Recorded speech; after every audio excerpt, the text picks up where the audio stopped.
So hey guys, how are you all? I hope you all are fine. So as you seen in the thumbnail, here is the another series on what if Naruto was the successor of Lord Zeus. Now consuming no more extra time, let's move on to the video. It was a happy day for the village of Konoha, as today was the day of the defeat of the Kyuubi by the Yondaime Hokage. People were celebrating in the thousands, the streets were clogged by those partaking in the festivities and by the merchants selling plush toys of the Yondaime and Gamabunta. Thousands of people from other lands came here on this day to partake in the festivities and to watch the reenactment of the Kyuubi's defeat, which ended in the burning of a giant fox on the outskirts of the village. It was also a certain young man's birthday. The man in question was currently bounding across the rooftops of the village at an alarming rate, trying to escape the mob that was no doubt still following him. "Come back here, demon," shouted a random jonin from the crowd that was chasing him. It was also a common occurrence on this particular day to see a young man being chased by a mob of civilians and low-rank ninja. This particular year though, a lot more Anbu and Jonin went to the bar and got drunk than usual. Thus, when the young man passed the Jonin lounge, most of those who were drunk joined the mob that was chasing the young man. "Ha!" shouted a particularly short Jonin, "we've got you now." Unfortunately for the young man, the Jonin in question was right. The young man had accidentally run himself into a dead end. He then turned around to look at his tormentors. The young man in question had golden blonde hair, bright blue cerulean eyes, and 3 black whisker marks adorning his cheeks. He was wearing orange pants and an orange jacket with a high white cotton collar. His new leaf headband adorned his forehead, though it was slightly grimy. In fact, his hair was messy and his clothes were covered in grime from running for so long. This young man was known as the prankster king of Konoha by his few friends, but to so many others, he was known simply by Demon or Demon Brat. This was because he was the Jinchuriki of the demon known as Kyuubi, the same one that had attacked the village 13 years ago today. This young man's name was Naruto Uzumaki, and to him his birthday only meant one thing. Hell. Quick. Catch it before it can escape. Someone in the back of the crowd yelled. As soon as the words came out of their mouth, Naruto found himself tied up by ninja wire, pinned together by senbon firmly planted in his hands and feet. Despite knowing it was pointless, Naruto tried to plead with them. "Please," he said in a shaky and pained voice, "what did I do to you? What did you do to us?" Someone in the crowd yelled, "What did you do to us? You killed our families and friends, that's what you did. It's only fair that we get payback." A chorus of yees rang out within the mob. After that, the mob surged forward, ignoring the boy's cries, and proceeded to beat the boy into unconsciousness. After everyone had had their turn, the boy was battered, bruised and burned, but alive. Of course, someone just had to point this out. "Hey everyone, the demon is still alive. Must be his demon nature," someone said.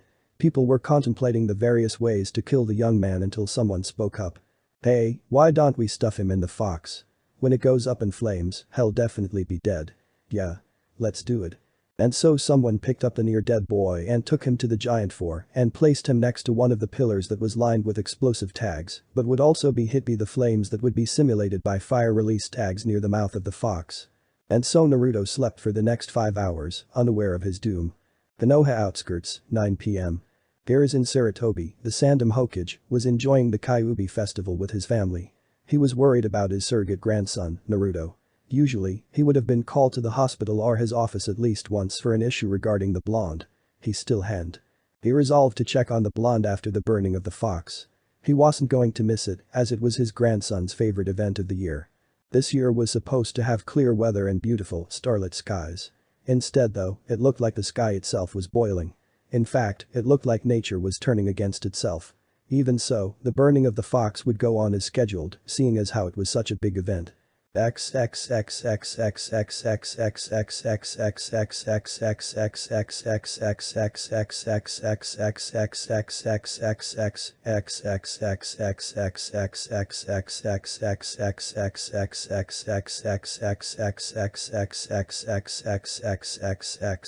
Bashi was wearing a cloak that was a clone of the Yondaime's, standing on top of a scale model of Gamabunta.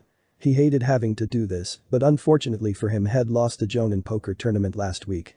So here he was. He didn't really mind doing it, but it took forever for him to get the golden wig out of his gravity-defying hair. Oh well, he thought, at least still have a good excuse for my Genin team tomorrow. Looking toward the crowd behind him, he got the signal to go ahead.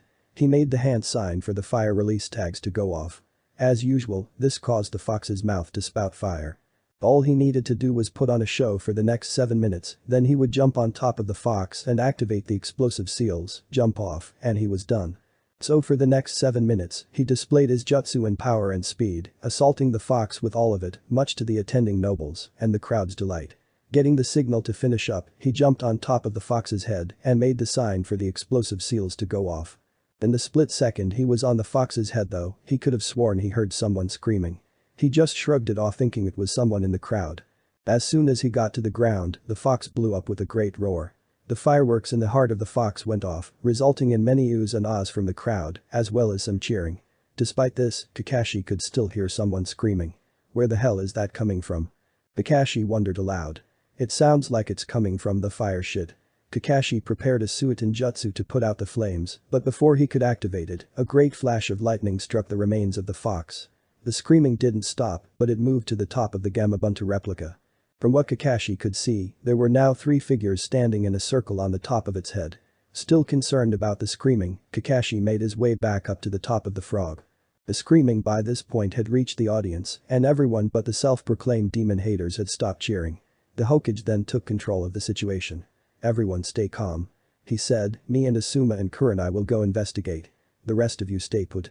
And then the trio bounded toward the source of the screaming. What they saw when they arrived shocked them. Naruto was severely burned and bleeding. What could be seen of him was contorted in ways that shouldn't be possible, showing that most of his bones were broken. 3 men were standing around Naruto, looking down at him with what looked like tears in their eyes. This caused the Hokage and his escort as well as the newly arrived Kakashi to get into battle-ready stances. "Who are you and what have you done to Naruto?" the Hokage shouted. The one in the middle shuffled and responded with a whisper, "You promised." The Hokage looked startled. "What? I don't remember promising you anything. Who are you?" The one in the middle looked up. He had sky blue eyes and golden blonde hair that had bangs that framed his face. All 4 of them immediately looked shocked. "Minato," Kakashi whispered. Minato continued, "You promised me that he would be a hero, that he would be cared for. I used my own son to seal the Kyuubi, and this is how he is treated. These people should burn in Tartarus." "I completely agree, brother," the one on the left said, "I will see to it personally. I will not see my grandson punished like this when he did nothing wrong. Nor will I. My great-grandson deserved something much better than this," the one on the right said. Minato the Hokage pleaded, "Don't do anything brash. Hiruzen, the only reason this village is still standing is because you, Kakashi, Jiraiya, and a few others that me and my son trust are still here. So you won't destroy the village?" "No, but I will inform them of what they have done to their precious hero's son. I will also take my son back to our realm, ancient rules be damned." The ones on the left and right nodded, showing their agreement. Hiruzen sighed and said, "Fine. It probably is for the best. But can we at least see him from time to time?" Minato smiled slightly and said, "Maybe, but it's completely up to him. I won't force anything more on him. I have done enough to accidentally ruin his life." Hiruzen and Kakashi smiled, and then Kakashi asked, "So how are you going to tell Konoha?" Minato just stepped forward and pointed his index finger toward his throat and said with a voice like thunder, "People of Konoha. Today you have made a grave mistake. You have killed a young man who was the Yondame's son. His name was Naruto Uzumaki Namikaze, the 3rd Jinchuriki host to the Kyuubi. Wallow in misery as you realize that you have just killed your hero's son in your ignorance." The lightning clashed as if to prove his point and removed his finger and laid his hand back into his pocket. Immediately after this, a small blue portal appeared behind the men. The one on the right stepped in, followed by the one on the left, and disappeared. Minato picked up his son bridal style and walked toward it himself before he turned back toward the small group and said with a small smile, "Till next time." Then he stepped into the portal himself and closed it with a clap of thunder, leaving 4 happy ninjas and the mourning populace of Konoha in his wake.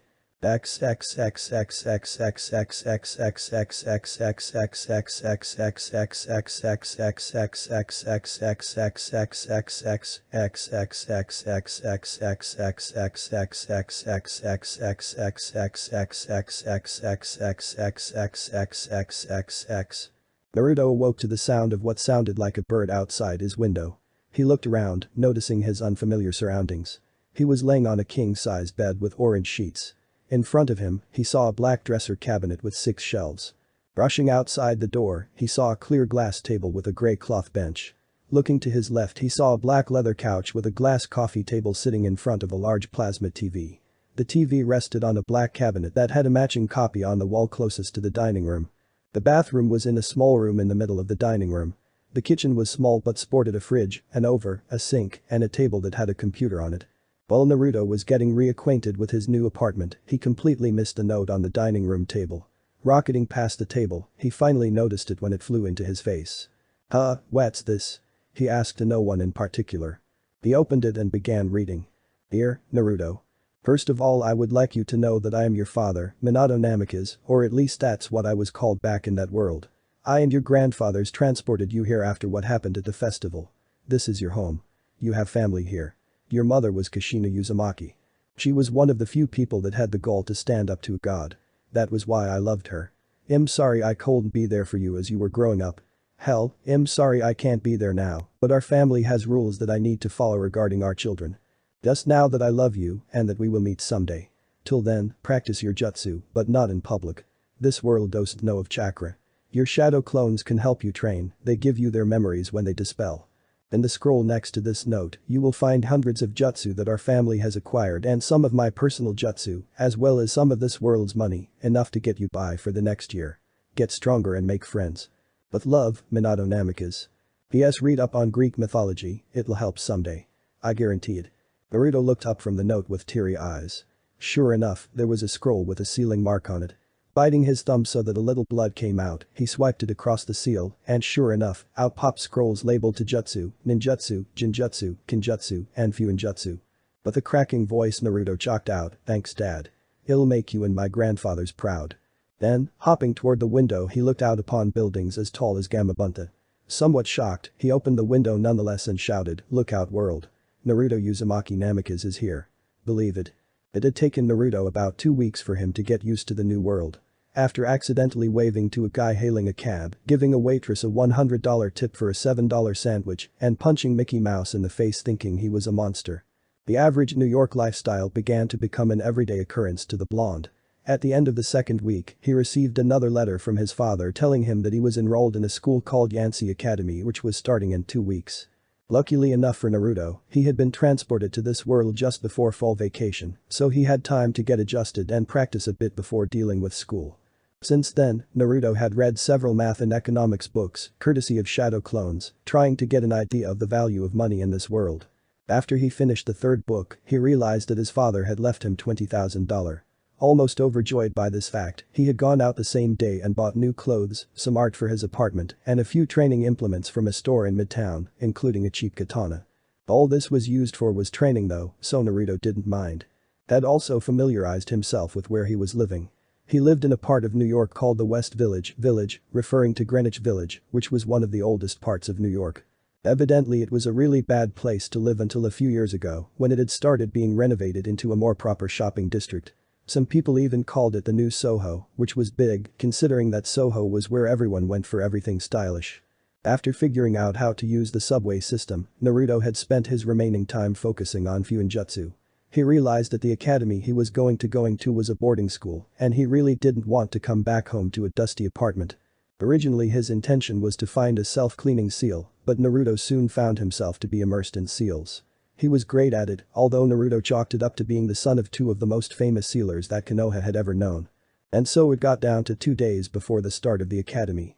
Naruto had basically taken in everything he could from his family's scroll on Fuinjutsu. What would have taken years for anyone else to do had taken Naruto 2 weeks. This was of course due to his affinity to the art, as well as his ability to create hundreds of shadow clones. Right now, the blonde was tinkering for his father's Hirshin seal. If I take this and move it there, no, that makes it into an exploding seal. But if I move this here, hahaha, I got it. He yelled and attempted to stand, but in his excitement he forgot that he was sitting at the table, and when he attempted to stand he banged his knees against the metal part of it. After this, as reflex, he bent down to try and prevent himself from experiencing the pain that was sure to come, but instead he hit his head on the table. The end result was the young man falling to the floor in self-inflicted pain. To any passerby, they would have found the blonde sprawled on the floor to be rather humorous. While this was happening, Naruto heard someone knocking at his door. This was unusual for a New Yorker, as most apartments you have to be let in or buzzed in. For Naruto, however, this had become a common occurrence. This was because whenever someone knocked, it was usually something from Naruto's father or grandfathers. His grandfathers sent letters last week telling him that they were sorry for abandoning him and were looking forward to meeting him one day. They also sent along sets of kunai and shuriken that they said were especially made for him and that they contained chakra metal. While Naruto still hadn't even begun learning his jutsu or elements, he was looking forward to doing it so he could use their gifts to their fullest when he was able. Getting up from his unplanned makeout session with the floor, Naruto slowly hobbled to the door, fully expecting no one to be there. In fact, he was so confident in this belief that he didn't even bother to look through the porthole, and that little glass thing on an apartment door that you can see people through. So he was thoroughly surprised that when he opened the door, a man was standing there looking at him. The man had a slim, runner's figure, which was shown off by the US Postal Service uniform he was wearing. He had blue eyes, though not as blue as Naruto's, hidden under matted salt and pepper hair. In his left hand he held a pen and pad, and underneath his right arm there was a small box. "Delivery to one Naruto Uzumaki?" the man asked and at the same time told. "That's me," said Naruto. "Alright then kid, just sign here, here, and the package is yours," he said, handing Naruto the pen and pad. The pen looked really interesting. It looked like it was being intertwined by snakes. While he was signing, Naruto thought he felt one of the snakes move, but shrugged it off as being exited from finally completing his father's seal. After Naruto finished signing, the man took the pad and the pen and handed the box to Naruto. "There you go kiddo. Have a good one." "You too." Naruto replied. After the man left, Naruto closed the door to his apartment and looked excitedly at the box. He had a feeling that it was from his father, so he was naturally exited. Getting out the scissors he kept in the kitchen, Naruto made quick work of the box. Inside it was a golden cap pen with a note beside it. The note read, "Dear Naruto. Good work on figuring out the Hirshin. And in record time. It took me 3 years to figure that out, but you managed to get it in 2 weeks. If only I had thought of shadow clones anyways, as a reward for completing it, I'm giving you this pen. Yes, it probably seems lame, but it has about 20 seals on it. There are 2 things you need to know about it. The first is that it will always return to your pocket if you lose it. It has a seal similar to the summoning seal on it, so that as soon as you touched it, it became coded to your DNA. The second thing you need to know is to never take the cap off the pen unless you are in imminent danger. Seeing that you were a shinobi back in Konoha, I think that you will know when that is. Be well my son. Minato Namikaze."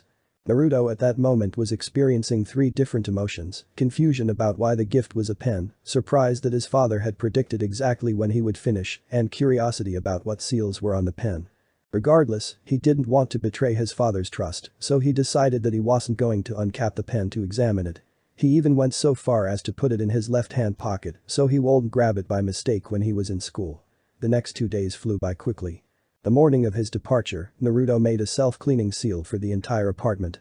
After that he grabbed his ninjutsu scroll and several of his new kunai and shuriken and sealed them into a storage seal that had written on the back of his hand.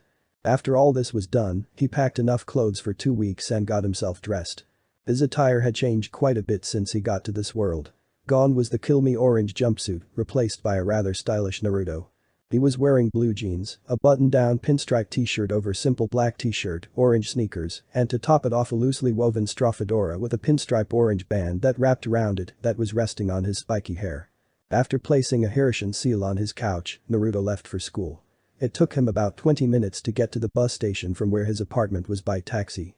After paying the driver and stepping out, he walked over to the ticket booth, asked the man behind the counter which bus was going to Yancy and what time the next bus was and paid for his ticket. He had to wait for about another hour before the bus to Buffalo was boarding. He would get off at the 3rd stop to get to Yancy. By the time Naruto got through the line, there weren't many seats left. The closest one was next to a boy about a year younger than him. He had short black hair, green eyes, and looked like he spent a lot of time near the ocean. Naruto wasn't sure how he could tell that, but the kid had the kind of tan that you get by spending a lot of time near the beach or by the pool. "Is this seat taken?" Naruto asked. "No," the boy replied. Naruto stowed the backpack he brought with him in a small hanging compartment above the seat and then sat next to the boy. "So where are you heading?" Naruto asked. The boy turned toward him and replied, "I'm getting off at the 3rd stop, heading to a place called Yancy Academy. I go to school there." Naruto got a foxy grin as he replied, "Really? That's where I'm heading to. My name is Naruto Uzumaki," he said, sticking his right hand forward to shake. The boy's eaves got wide before he smiled and took the blonde's hand and shook it, saying, "My name is Percy. Percy Jackson." Naruto smiled and replied, "Nice to meet you. By the way, do you know if the academy sells ramen?"